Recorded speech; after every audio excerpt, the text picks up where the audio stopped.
Did you know there are different types of liars you might encounter in your life? First, there is the compulsive liar, who lies out of habit to feel accepted. If you catch them, simply say, "That's not true," and walk away.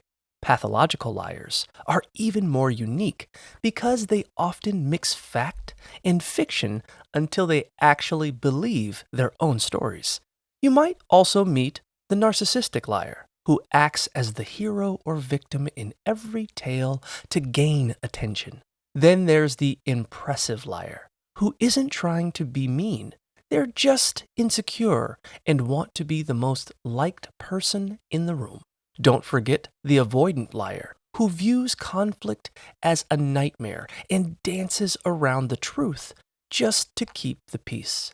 While white liars tell trivial fibs to protect your feelings, sociopathic liars may lie constantly without any remorse at all. Whether they're a manipulative liar using flattery to get a promotion or a careless liar who is just too sloppy to hide the truth, stay grounded. When you remain calm and stick to the facts, you can navigate these interactions without getting caught in their web.